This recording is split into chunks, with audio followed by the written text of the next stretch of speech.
Hello, आज आमचा उदयपूरमधला तिसरा दिवस आणि आज आम्ही कर्णीमाता टेम्पलला चाललो आहे. बरं, आम्ही मध्येच रस्त्यात थांबलो का तर नाश्ता करण्यासाठी आणि तिथेच आम्ही विचारलं काय पटकन तयार होईल, तर मॅगी होती आणि चहा घेतली आम्ही आणि मग टेम्पलसाठी निघालो. बरं, हे आहे तिथले रेट. तुम्ही 2 मिनटं पॉज करून रेट बघून घ्या. आणि कर्णीमाता टेम्पलला जे रोपवेचे चार्जेस आहेत, त्यामध्येच एक 3D म्युझियम आहे, त्याचे पण चार्जेस इन्क्लूड आहेत. ते पण आम्ही आधी बघितलं आणि वन टाईम आहे, मस्त मजा येते, एन्जॉय करतो आपण त्याच्यासाठी. लहान मुलं तर अजून एन्जॉय करतील. बरं, ते सगळं आम्ही म्युझियम बघितल्यानंतर आम्ही रोपवेच्या दिशेने आलो, कारण गर्दी नव्हती. त्याच्यामुळे आम्ही म्हटलं पटकन जाऊन यावं आणि असं लाईननुसार सोडतात, म्हणजे जे आपले नंबर असतात त्यानुसार हे सोडतात.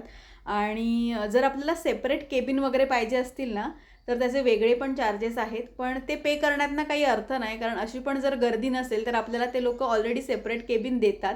आणि अगदी 2 मिनिटातच आम्ही टेम्पलमध्ये पोचलो, म्हणजेच कर्णीमाता मंदिरामध्ये पोचलो. मंदिराचं अजून नवीन काम पण चालू आहे, पण मूर्ती आहे तिकडे, नमस्कार वगैरे आम्ही केला. आतमध्ये शूट नाही मी केलं आणि मस्त व्ह्यू एन्जॉय केला. बरं, ते झालं दुपारपर्यंत आणि त्याच्यानंतर आम्ही एक खम्मागणी म्हणून कॅफे आहे, रेस्टॉरंट आहे, सो तिथे आलो, कारण आम्हाला तिथली दाल बाटी ट्राय करायची होती. ही आहे दाल बाटी.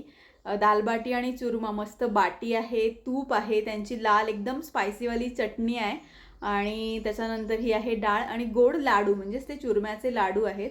बरं, यांच्या हॉटेलमध्ये आल्यानंतर ना इकडे रोस्ट पापड आणि चटणी हे लोक देतात, म्हणजे हे मी उदयपूरला गेल्यानंतर प्रत्येक हॉटेलमध्ये बघितलं. आणि मी बाटी घेतली आधी, त्याच्यानंतर डाळ टाकले त्याच्यावरती. डाळ पण ना आपली नॉर्मल नव्हती, त्यांच्या स्टाईलची डाळ होती.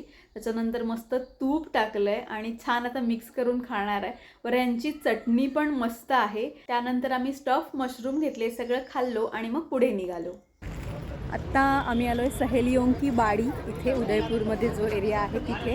आणि आतून कसं आहे हे मी तुम्हाला दाखवते. त्याच्या आधी तिकीट घेतात पृथ्वी. बरं, आपल्या इंडियन लोकांसाठी 30 रुपये आहे पर पर्सन आणि बाहेरच्यांसाठी 150 रुपये आहे पर पर्सन. तसंच म्हणजे फॉरेन पीपलसाठी वगैरे, जे स्कूलची मुलं आहेत छोटी छोटी त्यांच्यासाठी 5 रुपये वगैरे आहे. आणि प्री वेडिंग वगैरे पण इकडे करू शकतो, त्याची फी 5,000 वगैरे आहे, 4 तासासाठी देतात. आणि आता आतून कसं आहे ते मी तुम्हाला दाखवते. ही जी सहेलियों की बाडी आहे, हे जे राजघराण्यातली ज्या लेडीज होत्या त्यांच्यासाठीची बांधलेली ही जागा आहे. म्हणजे त्या लेडीज लोकांना छान टाईम स्पेंड करण्यासाठीची ही जागा आहे.